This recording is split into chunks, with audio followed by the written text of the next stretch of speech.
ಇವತ್ತಿನ ವಿಡಿಯೋದಲ್ಲಿ ತುಂಬ ಸಾಫ್ಟಾಗಿ ಫ್ಲಫಿಯಾಗಿ ರಿಚ್ ಪ್ರೋಟೀನ್ ಇರೋ ಅಂಥ ಇಡ್ಲೀಸ್ನ ಮಾಡ್ಕೊಳ್ಳೋಣ. ಮಾಡೋದು ತುಂಬಾ ಈಸಿ, ಇನ್ಸ್ಟೆಂಟಾಗಿ ಮಾಡ್ಕೊಬಿಡ್ಬೋದು. ತುಂಬ ಸಾಫ್ಟಾಗಿ ಫ್ಲಫಿಯಾಗಿ ಬರುತ್ತೆ. 2 ತಿನ್ನೋ ಮಕ್ಕಳು 4 ಇಡ್ಲಿ ಕೇಳ್ತಾರೆ, ಅಷ್ಟು ರುಚಿಯಾಗಿರುತ್ತೆ. ಹೇಗೆ ಮಾಡೋದು ಅಂತ ನೋಡೋಣ. ಮೊದಲಿಗೆ ಇಲ್ಲಿ 1 ಕಪ್ ಆಗೋಷ್ಟು ಹೆಸರುಬೇಳೆನ 2-3 ಸಲ ತೊಳೆದು 3ರಿಂದ 4 ಅವರ್ ನೆನೆಯೋದಕ್ಕೆ ಬಿಡೋಣ. ನೋಡಿ 3ರಿಂದ 4 ಅವರ್ ಚೆನ್ನಾಗಿ ನೆಂದಿದೆ. ಈಗ ಇದನ್ನು ಮಿಕ್ಸಿ ಜಾರ್ಗೆ ಹಾಕ್ಕೊಂಡು ಇದ್ರ ಜೊತೆ ಒಂದು 5-6 ಬೆಳ್ಳುಳ್ಳಿ ಹಾಗೆ 4 ಒಣಮೆಣಸಿನ್ಕಾಯಿನ ಹಾಕ್ಕೊಂಡು ನುಣ್ಣಗೆ ರುಬ್ಕೋಬೇಕು. ನಾವು ದೋಸೆಗೆಲ್ಲ ರುಬ್ಕೋತೀವಲ್ಲ ನುಣ್ಣಗೆ, ಆ ರೀತಿ ನೋಡಿ. ಈಗ ಒಂದು ಪ್ಯಾನ್ಗೆ 2 ಟೇಬಲ್ ಸ್ಪೂನ್ ಎಣ್ಣೆ ಹಾಕಿ 1 ಟೀ ಸ್ಪೂನ್ ಆಗುವಷ್ಟು ಸಾಸಿವೆ, 1 ಟೀ ಸ್ಪೂನ್ ಆಗುವಷ್ಟು ಕಡಲೆಬೇಳೆ ಹಾಕ್ಕೊಳ್ತಾ ಇದ್ದೀನಿ. ಒಂಚೂರು ಫ್ರೈ ಮಾಡ್ಕೊಳ್ಳಿ.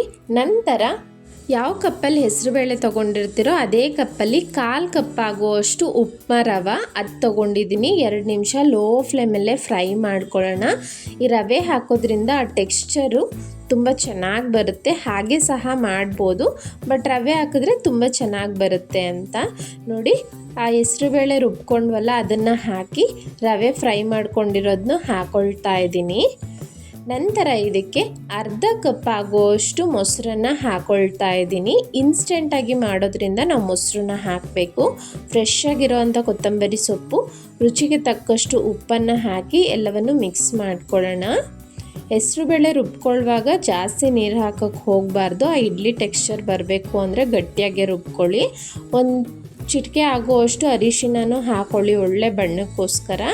ನೋಡಿ ಎಲ್ಲವನ್ನು ಈ ರೀತಿಯಾಗಿ ಮಿಕ್ಸ್ ಮಾಡ್ತಾ ಇದ್ದೀನಿ. ಇಡ್ಲಿ ಕನ್ಸಿಸ್ಟೆನ್ಸಿ ಇದೆ ಅಲ್ಲ.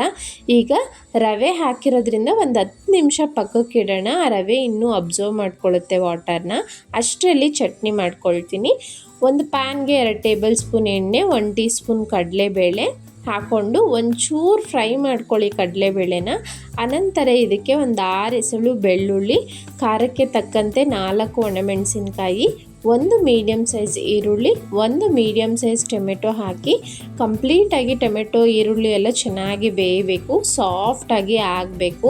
ಸುಮಾರು ಒಂದು 2 ನಿಮಿಷ ಚೆನ್ನಾಗಿ ಫ್ರೈ ಮಾಡಿಕೊಂಡು ಮಿಕ್ಸಿ ಜಾರ್ಗೆ ಹಾಕ್ಕೊಂಡಿದ್ದೀನಿ. ಒಂದು ಸ್ವಲ್ಪ ಕೊತ್ತಂಬರಿ, ಒಂದು ಸ್ವಲ್ಪ ರುಚಿಗೆ ತಕ್ಕಷ್ಟು ಉಪ್ಪು ಹಾಗೆ ಹುಣಸೆ ಹಣ್ಣನ್ನು ಹಾಕಿ ನುಣ್ಣಗೆ ರುಬ್ಕೊಂಡ್ರೆ ಸಖತ್ ಟೇಸ್ಟಿಯಾಗಿರುವಂಥ ಚಟ್ನಿ ಸಹ ರೆಡಿ ಆಗೋಗುತ್ತೆ. ಸೊ ಒಳ್ಳೆ ಕಾಂಬಿನೇಷನ್ ನೋಡಿ. ಈ ಕಡೆ 10 ನಿಮಿಷ ಆಗಿದೆ. ಆ ರವೆ ಎಲ್ಲ ಅಬ್ಸರ್ವ್ ಮಾಡ್ಕೊಂಡಿದೆ ವಾಟರ್. ನೀರು ಬೇಕು ಅಂದರೆ ಅಡ್ಜಸ್ಟ್ ಮಾಡ್ಕೊಳ್ಳಿ. ಇಲ್ಲಿ ಇನ್ಸ್ಟೆಂಟಾಗಿ ಮಾಡ್ತಿರೋದ್ರಿಂದ 1/4 ಟೀ ಸ್ಪೂನ್ ಆಗೋಷ್ಟು ಸೋಡಾ ಹಾಕ್ಕೊಂಡಿದ್ದೀನಿ. ನೋಡಿ ಆ ಮೊಸರು ಜೊತೆ ಸೋಡಾ ಆ್ಯಕ್ಟಿವೇಟ್ ಆಗಿ ನೊರೆಯಾಗಿ ತುಂಬ ಚೆನ್ನಾಗಿ ಬಂದಿದೆ ಹಿಟ್ಟು. ಇಡ್ಲಿ ಪ್ಲೇಟ್ಗೆ ಎಣ್ಣೆನ ಅಪ್ಲೈ ಮಾಡಿಕೊಂಡು ನೋಡಿ ಬ್ಯಾಟರ್ನ ಹಾಕ್ತಾ ಇದ್ದೀನಿ. ನಾನು ಪ್ರೀವಿಯಸ್ಸು ಇನ್ಸ್ಟೆಂಟಾಗಿ ನಾರ್ಮಲ್ ರವೆ ಇಡ್ಲಿನೂ ಹೇಗೆ ಮಾಡೋದು ಅಂತ ವಿಡಿಯೋ ಅಪ್ಲೋಡ್ ಮಾಡಿದ್ದೀನಿ. ಅದು ತುಂಬಾ ಚೆನ್ನಾಗಿ ಬಂದಿತ್ತು. ಈಗ ಒಂದು ಪಾತ್ರೆಯಲ್ಲಿ ತಳಭಾಗದಲ್ಲಿ ಒಂದು ಸ್ವಲ್ಪ ನೀರನ್ನ ಹಾಕಿ ಈ ರೀತಿ ಇಡ್ಲಿ ಪ್ಲೇಟ್ಸ್ನ ಇಟ್ಟು ಲಿಡ್ನ ಕ್ಲೋಸ್ ಮಾಡ್ತಾ ಇದ್ದೀನಿ ನಾನು. ಲೋ ಫ್ಲೇಮಲ್ಲಿ 5 ನಿಮಿಷ, ಮೀಡಿಯಮ್ ಫ್ಲೇಮಲ್ಲಿ ಒಂದು 10 ನಿಮಿಷ ಇದ್ದರೆ ಸಾಕು. ಇಡ್ಲಿ ಪರ್ಫೆಕ್ಟಾಗಿ ಸ್ಟೀಮ್ ಆಗಿರುತ್ತೆ. ನೋಡಿ ಎಷ್ಟು ಚೆನ್ನಾಗಿ ಬರ್ತಿದೆ ಅಂತ. ಈ ಇಡ್ಲಿಗೆ ಚಟ್ನಿನೇ ಬೇಡ, ಮಕ್ಕಳಿಗೆ ಹಾಗೆ ಕೊಟ್ಟರು ತಿನ್ಕೊಳ್ತಾರೆ, ಅಷ್ಟು ರುಚಿಯಾಗಿರುತ್ತೆ. ತುಂಬಾ ಹೆಲ್ತಿ ಕೂಡ. ಖಂಡಿತ ನೀವು ಸಹ ಟ್ರೈ ಮಾಡಿ. ಎಷ್ಟು ಸಾಫ್ಟಾಗಿ ಬಂದಿದೆ ಅಂತ ನೋಡ್ಬೋದು. ಟೆಕ್ಸ್ಚರ್ ಎಲ್ಲ ತುಂಬ ಚೆನ್ನಾಗಿದೆ. ಒಂದು ಸ್ಮಾಲ್ ರಿಕ್ವೆಸ್ಟ್, ಪ್ಲೀಸ್ ಯಾರೆಲ್ಲ ಸಬ್ಸ್ಕ್ರೈಬ್ ಆಗಿಲ್ಲ ಸಬ್ಸ್ಕ್ರೈಬ್ ಮಾಡಿ. ವಿಡಿಯೋ ಇಷ್ಟ ಆಗಿದ್ದರೆ ಲೈಕ್ ಮಾಡೋದನ್ನು ಮರಿಬೇಡಿ. ನನ್ನ ಚಾನಲ್ನಲ್ಲಿ ಹಲವಾರು ರೀತಿಯ ಈಸಿ ರೆಸಿಪೀಸ್ ಇದೆ, ಪ್ಲೀಸ್ ಇಂಟ್ರೆಸ್ಟ್ ಇರೋರು ನೋಡಿ.